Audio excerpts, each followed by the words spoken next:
Hello Koji, here we go with our flying phase. I have recorded this video especially for this video analysis because I wanted you to go home with few points to work on when in Madrid. Okay, so I remember we already did something similar when we were working together in an 80 marathon. I compare this to the shapes that we had when you were 14 years old, and yeah, we are growing, man. You are transforming into a man, and this is absolutely amazing because the good results that you achieved in these years are actually proved by what I see in this video. So let's go straight to the details and don't lose too much time making things complicated. During the wickets exercise the day before the one that you are looking at now, you felt something different. You told me, I'm feeling I'm staying more time in the air. And yes, coach, that's the key for you. You have to fly more, okay? Your stride length is not the most appropriate for you, especially for your speed. Let's say that your gear, the moment you will drive a car, you will understand me, your gear is too short. It's like if you are stuck in the 4th gear, you have to find your 5th gear and perhaps your 6th gear. So that means that from a gate that starts, let's start drawing, okay, that starts from here and finishes here. I would like to have a gear that takes us to this position, okay. The wickets that we used were 195 to 10, and you were sort of close in both of them. This means that your natural stride should be at this moment more than 225, okay, because a guy that can run a 60 meters sub 7 has speed enough to go way past 2 meters 25 of stride length. Okay, how do we achieve that? Two fundamental elements. When you have wickets, your foot, your trail foot, this foot, has to travel super fast to reach the position and be ready to strike the ground again, because here in between you have barriers. You cannot do what you want. The barriers are giving you a pace. Okay, so the very good thing of the wicket exercise is that your foot is not actually getting lost behind you. You see, there is a moment where it seems that you have no control on that foot, and it's simply trailing into space to get to the position. When you are on the wickets, we don't have this red line. We have this green arrow. The foot is moving straight to the point where it has to be. Okay, this means that we are using less time to get in that position. Okay, and we have a deeper, stronger knee action. We are getting harder with our knee into space. So when you're running these sectors, here is the 10 meter sector that we were measuring. Okay, when you're running these sectors and you're in all your flying runs, coach, you think that your knee is actually crashing something there. Okay, and everything starts from your foot. It's not a knee action, it's a foot action. The foot is quick, is strong, and as a consequence, our knee is entering the space with a lot of strength, a lot of force, making you fly for long time and absolutely very aggressive, very quick when you are approaching the ground. Okay, so what are the tools we have to improve this?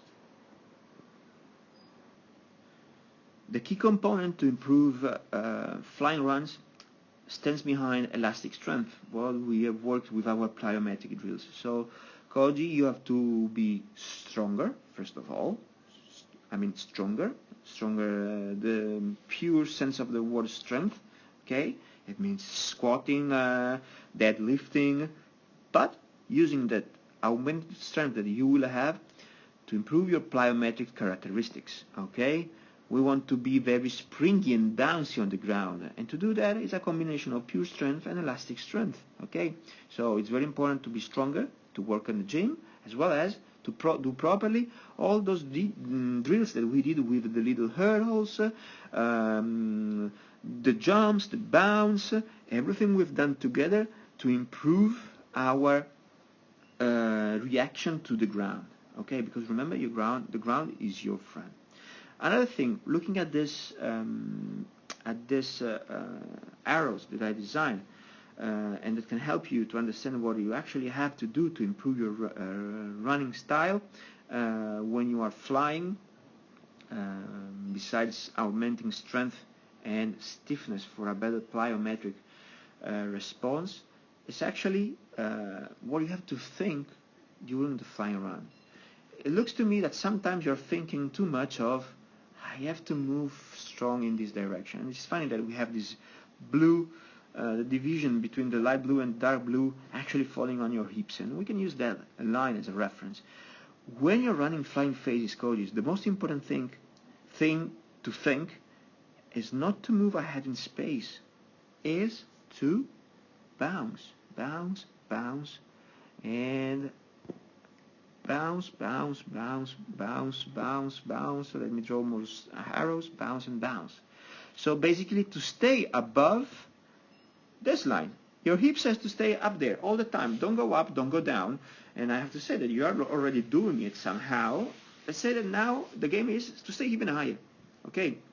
So that's why improving your strength by classic exercises like squat and Romanian deadlifts, together with a good plyometric program, can help you to move from this yellow line, perhaps, to this green line. And of course, if your hips are higher in space, your stride length will be bigger.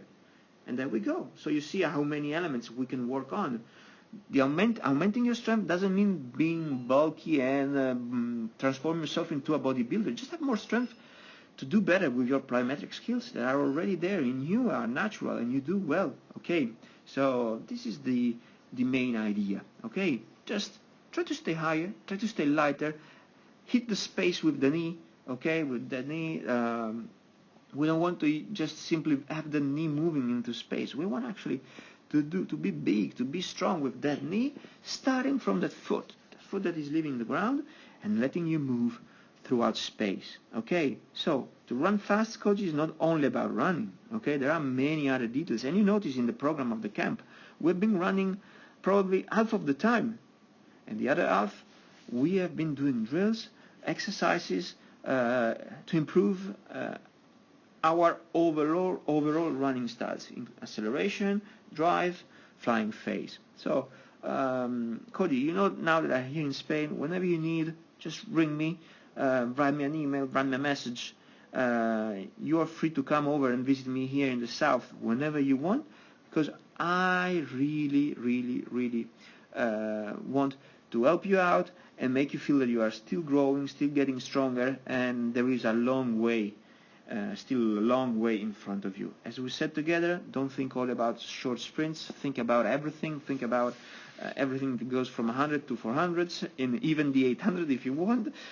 Think about long jump, make it fun, have fun when you go train, and don't think about the hurdles. I forgot that. Think about the hurdles, and make sure that every time you go to track is a nice moment of fun, work, and more than anything else that gives you satisfaction. So for the last time, we'll clear it up.